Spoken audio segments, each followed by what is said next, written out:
आज आपण झटपट होणारे व तरीही चविष्ट असे आगरी पद्धतीने बनवलेले मटण व आगरी गोड वड्यांची रेसिपी पाहणार आहोत। चला तर मग लगेचच रेसिपीला सुरुवात करूया। नमस्कार मंडळी, मी कृतिका पाटील तुम्हा सर्वांचे कृतिकाच रेसिपीमध्ये मनापासून स्वागत करत आहे। इथे मी अर्धा किलो बकऱ्याचं मटण घेतलेलं आहे। पीस असे मध्यम आकाराचेच ठेवलेले आहेत, जास्त मोठे पण नाहीयेत आणि जास्त लहान सुद्धा नाहीयेत। आता हे मटण आपण स्वच्छ पाण्याने 2 ते 3 वेळा धुवून घेणार आहोत। अचानक मटण बनवण्याचा बेत ठरल्यावर किंवा कमीत कमी वेळात मटण करायचं असेल तर ही रेसिपी अगदी उपयुक्त ठरणार आहे। त्यासाठीच इथे मी आता कुकर घेतलेला आहे। कुकर छान गरम झालं ना की त्यात मी 2 ते 3 मोठे चमचे तेल घेतलेलं आहे। तेल छान गरम झाल्यावर त्यात 8 ते 10 पाकळ्या लसणाच्या ठेचून घालायच्या आहेत। त्यानंतर 1 मोठा चमचा आलं लसूण मिरची कोथिंबीरची पेस्ट घातलेली आहे, जी माझ्याकडे नेहमी बनवून ठेवलेली असते फ्रीजमध्ये। 8 दिवस छान मस्त राहते टिकून। ती सुद्धा तेलात छान मस्त परतून घ्यायची आहे। सोबतच 1 चमचा हळद घातलेली आहे। त्यानंतर 3 चमचे आपला आगरी स्पेशल घरगुती मसाला घातलेला आहे। हे सर्व मसाले मस्तपैकी तेलात छान परतून घ्यायचे।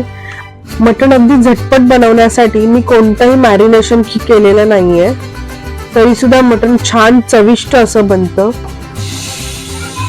आता यात सगळं मटण घालून घ्यायचं आणि मस्त मसाल्यासोबत मिक्स करून घ्यायचं। सगळे मसाले आपल्या मटणाला लागलं पाहिजे, त्या पद्धतीने सगळं मिक्स करून घ्यायचं।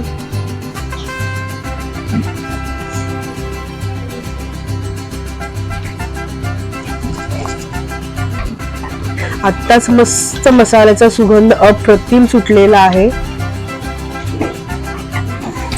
अशा प्रकारे आपलं मस्त मिक्स करून झाल्यानंतर मटण थोडंसं आपल्याला 5 मिनिटं झाकण देऊन ठेवायचं आहे। वाफ काढायची। एक वाफ काढल्यानंतर पुन्हा एकदा मिक्स करून घ्यायचं आपल्याला। मटण थोडं परतून घ्यायचं। इथे मी गरम पाणी करत ठेवलेलं होतं, आता तेच गरम पाणी मी आता मटण मध्ये घालणार आहे। रंग तर फार सुरेख आलेला आहे, तुम्ही पाहू शकता।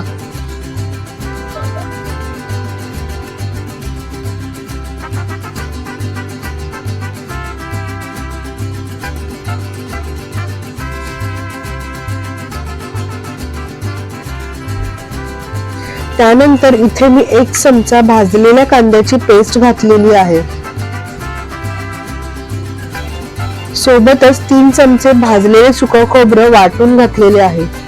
तुम्ही कांदा व खोबरं एकत्र सुद्धा भाजून वाटू शकता। मस्त मिक्स करून घ्यायचं वाटण।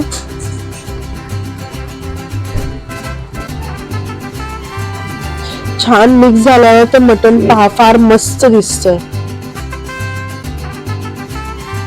इथे मी 1 मोठा बटाटा अशा मीडियम फोडी करून घालत आहे। बटाट्यामुळे सुद्धा मटणाला एक विशिष्ट अशी चव येते, तुम्ही सुद्धा नक्की ट्राय करा। पुन्हा मिक्स करून घ्यायचं।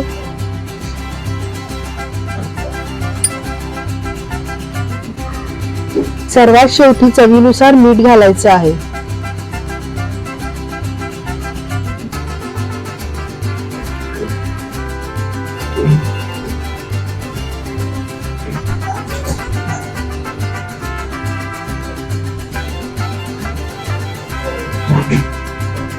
मस्त उकळी आलेली आहे मटणाला। त्यानंतर 1 चमचा मी गरम मसाला ऍड करत आहे। मस्त मिक्स करून घ्यायचं। गरम मसाला नेहमी शेवटीच घालायचा, त्यामुळे कसा गरम मसाल्याचा सुगंध टिकून राहतो आपल्या पदार्थाला। आता कुकरचं झाकण बंद करून घ्यायचं आणि 3 ते 4 शिट्टी काढून घ्यायच्या आहेत।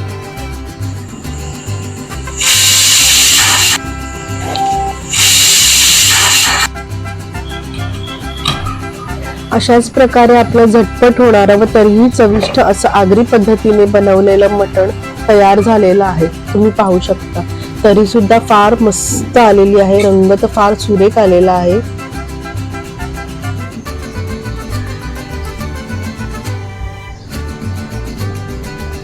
आता आपण आमच्या आगरी पद्धतीने बनवलेल्या गोड वड्यांच्या रेसिपीला लगेच सुरुवात करूया.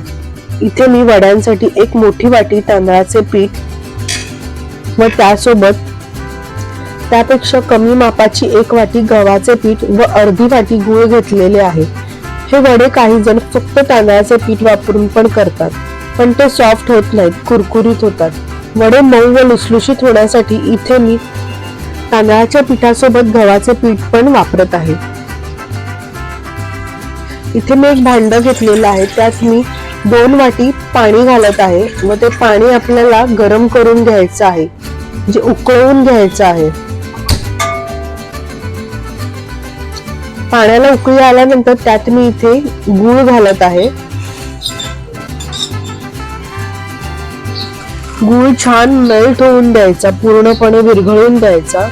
सोबतच मी चवीनुसार मीठ घालत आहे. गुळामुळे पाण्याला छान असा रंग आलेला आहे आणि सुगंध पण एक गुळाचा एक वेगळा फ्लेवर असा आपल्याला जाणवत आहे. इथे मी पीठ मळण्यासाठी एक परात घेतलेली आहे. सुरुवातीला मी दोन्ही पीठ या परातीत ओतत आहे.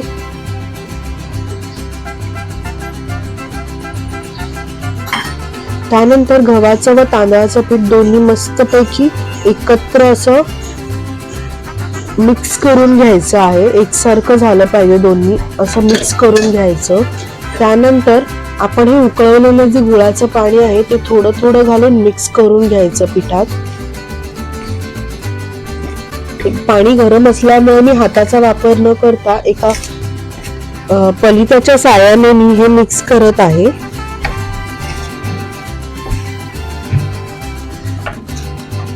छान असं मिक्स करून घ्यायचं. हे पाणी गरम असतानाच घालायचं, त्याच्यामुळे पीठ छान असं फुगलं जातं, थोडंसं ते वाढतं.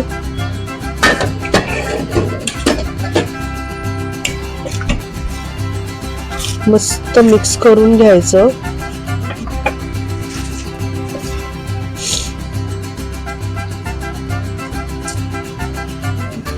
थोडंसं थंड झाल्यानंतर मी हातानेच हे पीठ मळून घेणार आहे, म्हणजे आपल्याला पाणी किती लागतं पिठाला हे आपल्याला कळून जाईल. इथे मी बरोबर मापाचं असं 2 वाटी पाणी उकळत ऑलरेडी ठेवलेलं होतं. जर तुम्हाला जास्तीचं पाणी वापरायचं असेल तर तुम्ही पुन्हा थोडंसं गरम पाणी करून घालू शकता. आता मला थोडं पाणी ह्याच्यात ऍड करावं लागलं, कारण पीठ थोडं मला कोरडं वाटत होतं, म्हणून मी थोडं आपलं ते गुळाचं पाणी घातलेलं आहे. पुन्हा मस्तपैकी मिक्स करून मळून घ्यायचं छान हे पीठ. अशा प्रकारे एक छान असा त्याचा गोळा करून घ्यायचा आणि हे पीठ आपल्याला गरम गरम असं छान झाकून ठेवायचं आणि मस्त अशी त्याच्यावरती टोपावरती वाफ आली पाहिजे. हे बघा, तुम्ही पाहू शकता 10 ते 15 मिनिटांनंतर अशा प्रकारची वाफ येते आणि थोडंसं पीठ आपलं वाढलं जातं. आता दोन्ही हाताला आपल्याला वडे करण्यासाठी तेल लावून घ्यायचं आहे. अशा प्रकारे तेल लावून घ्यायचं आणि पुन्हा गोळा आपल्याला एकसारखा करून घ्यायचा आहे. अशा प्रकारे पुन्हा मळून झाल्यानंतर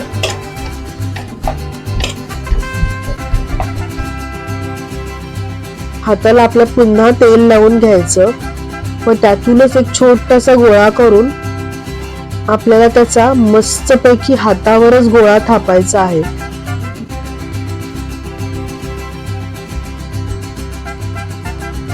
अशा प्रकारे मध्यभागी घेऊन आपल्याला दोन्ही अंगठ्याच्या साहाय्याने आपल्याला हा वडा छान गोल असं थापून घ्यायचा आहे. हे वडे थोडेसे जाडसरच असतात, अगदी पातळ नसतात. अशा प्रकारे हा वडा आपल्याला थापून घ्यायचा आहे. अशाच प्रकारे आपल्याला सर्व वडे थापून घ्यायचे आहेत आणि प्रत्येक वडा थापताना सुरुवातीला आपल्याला तेल लावून घ्यायचं आहे, नाहीतर वडा आपल्या हाताला चिटकू शकतो. त्यामुळे प्रत्येक वड्याच्या टायमाला आपल्याला तेल लावून घ्यायचं आहे.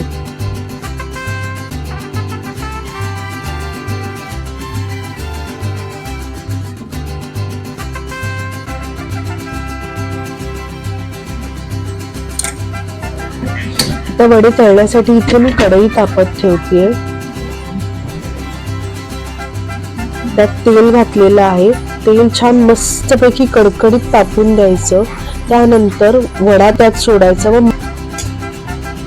मध्यम आचेवरती वडा दोन्ही साईडने मस्त 1 ते 1.5 मिनिटं तरी तळून घ्यायचा, म्हणजे ते कच्चं राहत नाही आतून. अशा प्रकारे वडा छान फुगला की बाजूला काढून ठेवायचा. अशाच प्रकारे आपल्याला सगळे वडे तळून घ्यायचे आहेत.